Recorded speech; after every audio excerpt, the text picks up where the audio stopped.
सुबह फ़ोन की घंटियों के साथ प्रोफेसर मुरलीधर की आंखें खुलती है। रामू फ़ोन उठाकर प्रोफेसर साहब को देता है। फ़ोन अस्पताल से डॉक्टर जोशी का था।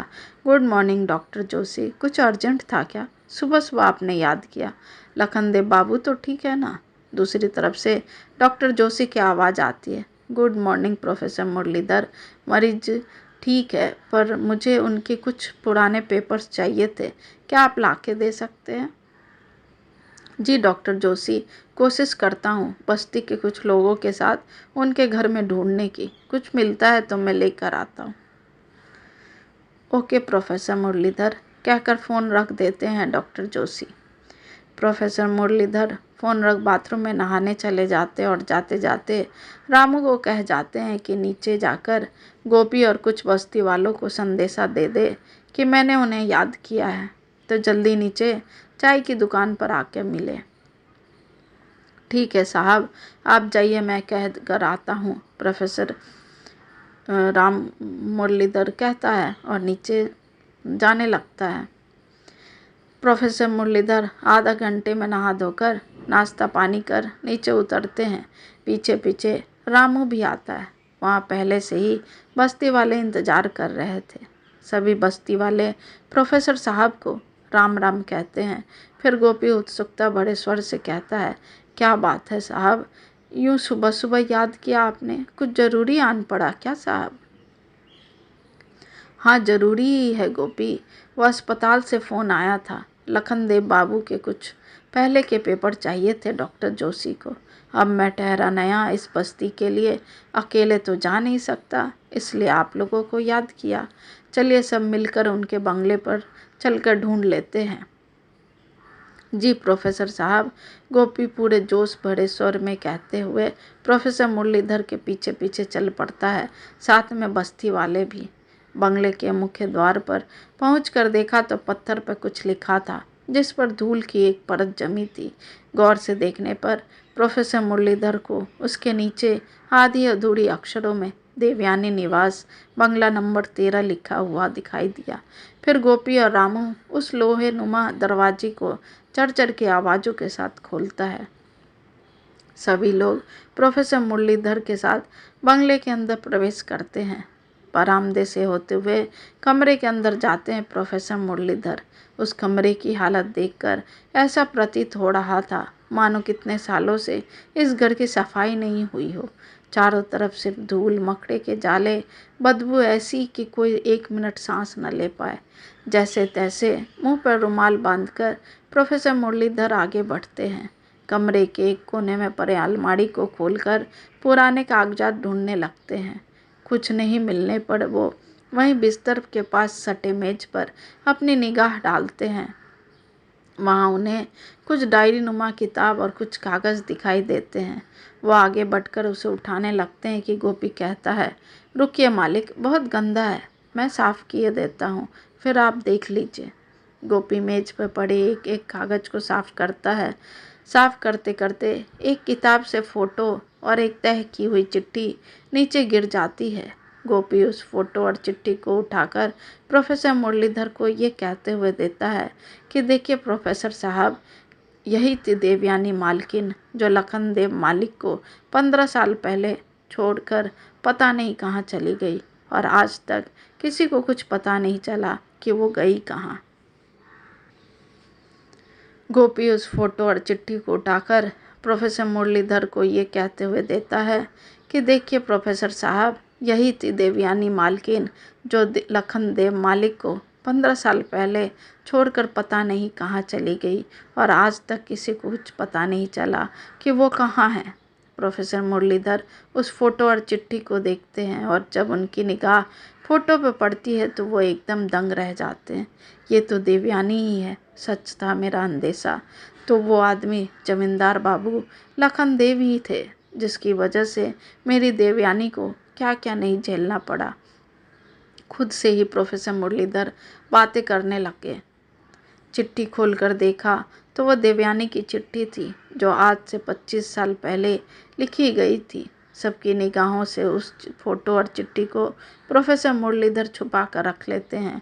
अपनी जिज्ञासा को शांत करते हुए मेज पर पड़े कागजों में से कुछ कागज बीमारी के मिलते हैं, जिसे लेकर वो अपने पास रख लेते हैं।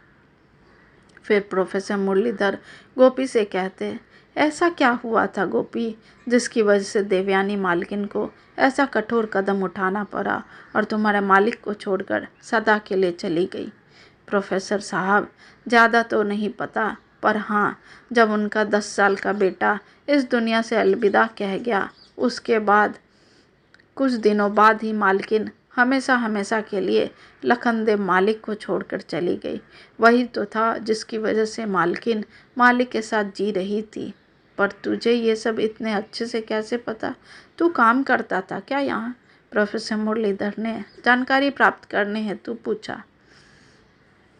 हाँ साहब, मैं और मेरी पत्नी दोनों यहाँ काम करते थे। मेरे पिताजी के देहांत के बाद मैं ही आता था यहाँ, और मेरी पत्नी देवयानी मालकिन की बहुत करीब थी, अपना सुख दुख बतियाती थी उनसे, इसलिए मुझे सारी जानकारी है। और तो और मैं ही कुछ महीनों से मालिक को खाना चुपके से पहुंचा आता था, ताकि किसी बस्ती वालों को पता नहीं चल सके। दरवाजे पर रख देता था खाना और दरवाज़ा खटखटा कर चला जाता था। पर कुछ दिनों से मैं और मेरी पत्नी यहाँ बस्ती में नहीं थे, इसलिए मालिक की ऐसी दुर्दशा हो गई। खाने के मोहताज हो गए और हालत गंभीर हो गई। फिर आगे गोपी कहता है, प्रोफेसर साहब, माना मालिक ने बहुत गलती की थी अपने जीवन में, पर मैं कैसे उनके एहसानों को भूल जाता। वो तो परिस्थिति ने उन्हें ऐसा बना दिया था। और जब पैसा अथाह होता है ना साहब, तो लोग अपने अहम में चूर हो जाते हैं। पर जाने दीजिए साहब, वो पिछले 10 सालों से सजा ही तो भुगत रहे हैं। असहाय, निर्मल, अकेला, बस यही है उनके पापों का प्रायश्चित। अच्छा, तुम्हारे मालकिन का बेटा भी था? प्रोफेसर मुरलीधर बात की सत्य को पुख्ता करने के अंदाज से कहा। पर उनके बेटे की मौत कैसे हो जाती है?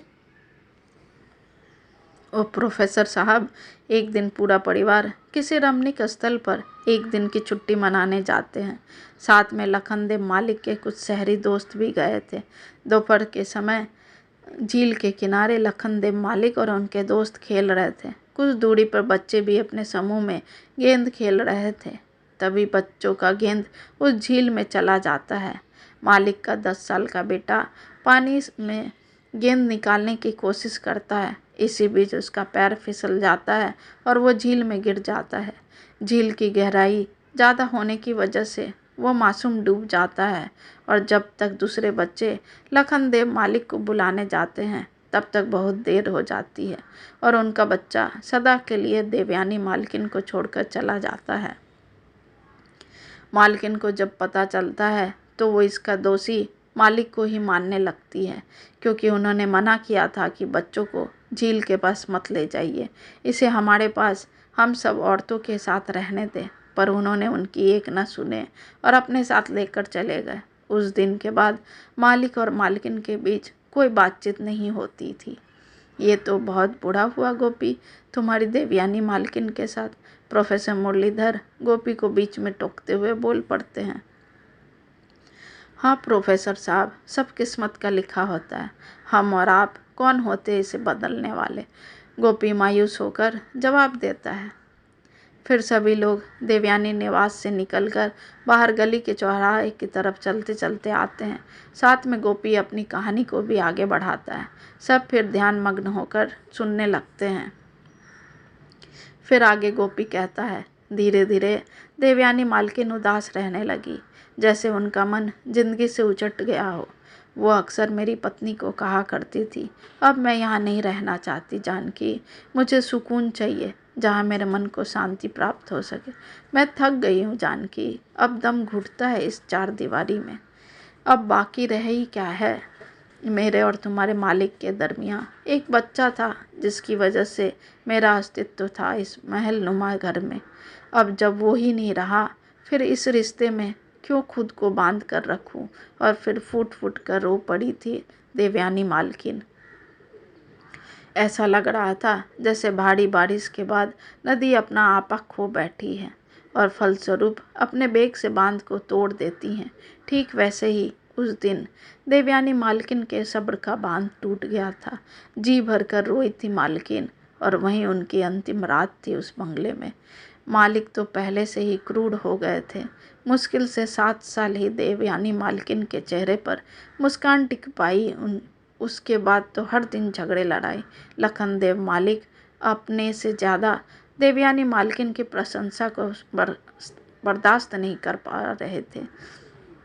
हर आने जाने वाला देवयानी मालकिन के गुणों का बखान किया करते थे, और यही था मालिक के स्वभाव में परिवर्तन का एकमात्र कारण, जो उन्हें अंदर ही अंदर तोड़ रहा था। मालकिन अक्सर मालिक के तीखे वचनों को नज़रअंदाज किया करती थी। बस जैसा चल रहा था वैसा चलने दे रही थी। मालिक से कोई शिकवा शिकायत नहीं करती थी। अक्सर जानकी के पास अपनी व्यथा कहकर जी हल्का कर लेती थी। लखन देव मालिक का बर्ताव आहिस्ता आहिस्ता बस्ती वालों के साथ भी क्रूर होता गया। लोग मालिक से डरने लगे। कभी भी किसी को भी गंदी गंदी गालियाँ दे देते थे। कभी किसी को तो एक एक पाई के लिए मोहताज कर दिया करते थे, और जब देवयानी मालकिन इस व्यवहार के लिए उन्हें टोकती तो आक्रामक हो जाते थे। यही स्वभाव मालकिन को चुभ जाता था, और एक रात किसी को बिना बताए देवयानी निवास छोड़कर चली गई। मालकिन के जाने के बाद तो मालिक बिल्कुल टूट गए। वो धीरे धीरे शराब के आदी हो गए। दिन रात बस मदिरा के नशे मद मस्त रहते थे। इसी चक्कर में उनकी बाप दादा की कमाई हुई संपत्ति आहिस्ता आहिस्ता समाप्त होने लगी। नाम और शोहरत सब अंधेरे कुएं में दफन होने लगा। फिर बीमारियों ने दस्तक दी। आए दिन कुछ न कुछ शारीरिक तकलीफ शुरू हो गई। दोस्त यार सब छूट गए। कोई नहीं आया झांकने के लिए। फिर शुरू हुआ लखन देव मालिक का गुमनामी दौर। खुद को इस 4 दीवारी में कैद कर रखा था। वर्षों बाद वो बाहर इस बस्ती में निकले भी तो मरणासन अवस्था में। पर फिर गोपी बोलते बोलते फपक पड़ता है। प्रोफेसर मुरलीधर गोपी के गीले आंखों को अपने हाथों से पोंछते पोंछते खुद को भी थोड़ा दर्द से द्रवित महसूस करने लगते हैं। गोपी के साथ साथ चलने वाले सभी लोगों की आंखें नम हो जाती हैं। तभी रामू कहता है, प्रोफेसर साहब, अब हमें अस्पताल चलना चाहिए। फिर सभी लोग अपने अपने काम पर निकल जाते हैं, और प्रोफेसर मुरलीधर और रामू अस्पताल की तरफ रवाना हो जाते हैं।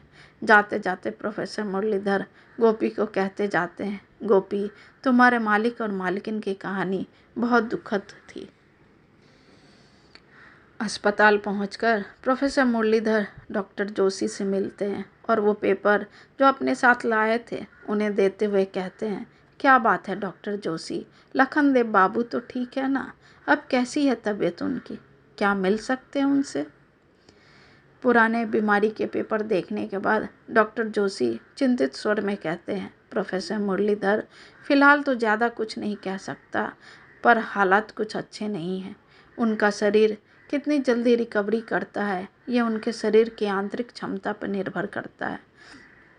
अभी तो वो आईसीयू में भर्ती है। जैसे ही कुछ सुधार होगा उन्हें दूसरे वार्ड में शिफ्ट कर दिया जाएगा। एक और बात प्रोफेसर मुरलीधर, मरीज का ब्लड प्रेशर और शुगर भी काफ़ी बढ़ गया है ऑपरेशन के बाद, जो चिंताजनक है, और इसलिए मैंने पुराने सारे पेपर मंगवाए थे आपसे, पर ऐसा कुछ खास बीमारी का जिक्र तो नहीं किया गया। हाँ, ब्लड प्रेशर और शुगर तो था लखन देव जी को। देखते हैं, आगे ऊपर वाले की मर्जी। आप चाहे तो उन्हें बाहर से देख सकते हैं। बातचीत चल ही रही थी कि नर्स रिद्धिमा भागती घबराई डॉक्टर जोशी के केबिन में आती है। दरवाजे को झटके से खोलते हुए कहती है, डॉक्टर जोशी, जल्दी चलिए, वो आईसीयू वाले पेशेंट की हालत गंभीर हो गई है। डॉक्टर जोशी नर्स रिद्धिमा की बात सुनते ही बिना देरी किए आईसीयू वार्ड की तरफ भागते हैं। पीछे पीछे प्रोफेसर मुरलीधर भी जाते हैं। डॉक्टर जोशी अंदर आईसीयू में चले जाते हैं, और नर्स रिद्धिमा प्रोफेसर मुरलीधर को दरवाजे पर ही रोक देती है। प्रोफेसर मुरलीधर वहीं लगे ग्लास के दरवाजे से अंदर झांकने की कोशिश करते हैं। डॉक्टर जोशी लखन देव बाबू के सीने को जोर जोर से दबा रहे थे, और 3 मिनट बाद उनकी सांसें उखड़ जाती है। वो सदा के लिए दुनिया से विदा कहकर चले जाते हैं। आईसीयू का दरवाज़ा खुलता है और डॉक्टर जोशी प्रोफेसर मुरलीधर के कंधे पर हाथ रखकर कहते हैं, सॉरी प्रोफेसर मुरलीधर, वो अब नहीं रहे। हृदयाघात से उनकी मृत्यु हो गई। एक ऐसी हस्ती जिनके एक बुलावे पर सारे लोग एकत्रित हो जाते थे, आज वो एकांत में गुमनामी के अंधेरे में अलविदा कहकर चले गए। ना कोई रोने वाला, ना कोई उनकी चिता को आग लगाने वाला ही बचा था। प्रोफेसर मुरलीधर ने आगे बढ़कर उनके अंतिम यात्रा को यादगार बना दिया। आखिर था भी तो वो प्रोफेसर मुरलीधर की प्रेमिका देवयानी का हमसफ़र ही तो। जितने दिन भी काटे थे देवयानी ने लखन देव बाबू के साथ, पर निभाए तो थे ही ना, अनजान ही सही पर अनजाने में रिश्ते में बंध तो गए। प्रोफेसर मुरलीधर काम क्रिया करने के बाद जब प्रोफेसर मुरलीधर अपने घर लौटे तो काफ़ी बेचैन महसूस कर रहे थे। व्याकुल मन और बेचैन आत्मा ने जैसे उन्हें मजबूर कर दिया था रोने पर। वो आज आंसुओं को रोकना नहीं चाहते थे, बस बह जाने दिया। जब उनकी आत्मा शांत हुई तो वो पल भर के लिए खुले आसमान के नीचे चांद की गवाही में देवयानी की चिट्ठी को खोलकर पढ़ने लगे। चिट्ठी में लिखे एक एक शब्द जैसे दर्द की स्याही से भिगो कर लिखी हो। एक एक शब्द के साथ प्रोफेसर मुरलीधर के आंखों से बेधड़क नीर की धारा बहती जा रही थी। ये चिट्ठी प्रोफेसर मुरलीधर के नाम ही थी। ऐसा लगता था जैसे देवयानी को पता था कि उसका मुरलीधर एक दिन उसे ढूंढते ढूंढते यहाँ तक जरूर आएगा। देवयानी ने वह चिट्ठी लखन देव से विवाह होने के बाद लिखी थी, पर कभी उसकी हिम्मत नहीं हुई उसे पोस्ट करने की, और इसलिए ये दर्द की स्याही से लिखी हुई चिट्ठी किताबों के पन्नों में दफन हो गई थी। मुझे माफ़ कर देना मुरलीधर, आज तुम्हारी देवयानी किसी और की ब्याहता बन गई है, पर तुम मेरे आत्मा का प्रेम हो। मेरे अंतिम क्षण तक तुम्हारा प्रेम मेरे अंदर जिंदा रहेगा। मैंने तुमसे सच्ची मोहब्बत की है। तुम्हारे प्रेम का एहसास अभी भी मेरे रोम रोम में बसा है और ये मेरे मृत्यु सया तक साथ चलेगी। उस चिट्ठी के आखिरी लाइन में लिखा था, जिंदगी के आखिरी क्षण तक तुम्हारा इंतज़ार करूँगी। मिल सको तो मिल लेना। एक आखिरी बार मैं वहीं खड़ी मिलूँगी जहाँ सिर्फ हम और तुम होंगे। सुकून की छाँव में झरनों की सरसराहट होगी और वीरान में जहाँ हमारे ख्वाब बसते थे मैं बेसब्री से तुम्हारा इंतज़ार करूँगी। तुमने वादा किया था मुरलीधर, तुम आओगे। चिट्ठी पढ़ते पढ़ते प्रोफेसर मुरलीधर बेचैन बेसब्र हो गए। जी तो चाह रहा था कि अभी उड़कर पहुंच जाऊं देवयानी तुम्हारे पास। मैं अधीर हो रहा हूं तुमसे मिलने के लिए। तुम्हें मैं अपनी बाहों में भर लेना चाहता हूं, समेट लेना चाहता हूं तुम्हें अपने आगोश में, पर अब ये दूरियां बर्दाश्त नहीं हो रही मेरी देवयानी, नहीं हो रही। इतने साल मैंने कैसे बिताए तुम्हारे बगैर ये मेरा ही हृदय जानता है, पर अब बस मैं आ रहा हूँ तुम्हारे पास। अब प्रोफेसर मुरलीधर अपने कुंठित मन को वश में करते हुए तुरंत अपना एक झोला उठाते और निकल पड़ते हैं उसी डगर पर जहाँ अक्सर देवयानी मुरलीधर को बताया करती थी। पहाड़ों और झीलों से भरा, प्राकृतिक सुंदरता से भरा रत्नागिरी जो एक छोटा सा शहर था। पूरे रात सफ़र करने के बाद सवेरे तड़के ही पहुंच जाते हैं। रत्नागिरी से 20 किलोमीटर दूर बसा था एक छोटा सा गांव तीर्थापुरी और निकल पड़ते प्रोफेसर मुरलीधर। वहां पहुंचकर लोगों को फ़ोटो दिखाते हुए पूछते हैं देवयानी के बारे में। ज़्यादातर लोग पहचानने से इनकार कर देते हैं क्योंकि फ़ोटो बहुत पुरानी थी और पिछले दौर की थी। प्रोफेसर मुरलीधर जब सबकी ना सुनकर थक हार कर वहीं एक बरगद के पेड़ के नीचे मायूस होकर बैठ जाते हैं, तब वहीं बैठी एक वृद्ध महिला उसे बहुत देर से देख रही थी। उसकी मायूस चेहरे को देखकर प्रोफेसर मुरलीधर से फ़ोटो दिखाने को कहती है। आंखों पर जोर डालते हुए कहती है, शायद से ये वही महिला है जो यहीं पीछे एक हरि नारायण का मंदिर है उसमें ही रहती है और संध्या काल में लोगों को प्रवचन सुनाती है। तो बाबू आप वहाँ जाकर देख लें। उस वृद्ध महिला की बातों से मुरलीधर की आस फिर से जाग गई और वो उठकर तेज कदमों के साथ मंदिर की तरफ बढ़ा।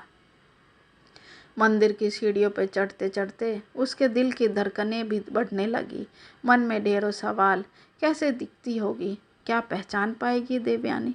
क्या माफ़ कर पाएगी मुझे? वो देहरादून में चला जा रहा था कि तभी उसकी नज़र एक महिला पे पड़ी। करीब करीब 45-46 साल की होगी। उम्र करीब 45-46 की होगी। सफ़ेद और सुनहरे पाड़ वाली साड़ी, बालों में जूड़ा और उसमें सफ़ेद फूलों की बेनी। पीछे से देखने में बिल्कुल साध्वी लग रही थी। अब मुरलीधर की आंखें बेसब्री से देवयानी को ढूंढ रही थी। मंदिर के पास आया, अपने चप्पल उतारे और उस ओर बढ़ गया जहाँ वो साध्वी अपनी साधना में लीन थी। मुरलीधर के हर कदम के साथ उसकी सांसें तेज हो रही थी। पास पहुंचकर ठीक उस साध्वी के सामने जाकर बैठ गया। देखा तो देवयानी ही थी, अपनी साधना में लीन, जैसे कोई साधु अपनी साधना में लीन होता है और उसकी साधना को भंग करने कोई अप्सरा रूप धर आ जाती है। ठीक वैसे ही मुरलीधर देवयानी के मुख के सामने बैठकर बिलख पड़ता है। उसकी ध्वनि को सुन देवयानी की आंखें खुलती और सामने मुरलीधर को देख जैसे मोम की तरह वो भी पिघल जाती है। आज देवयानी की तपस्या पूर्ण हुई। उसे उसके मन का मीत मिल गया था, जिसका इंतजार कई वर्षों से कर रही थी। मुरलीधर भी देवयानी को देखकर बस उसे आगोश में ले लेता है, जैसे वर्षों से प्यासी धरती की प्यास आज बुझी हो।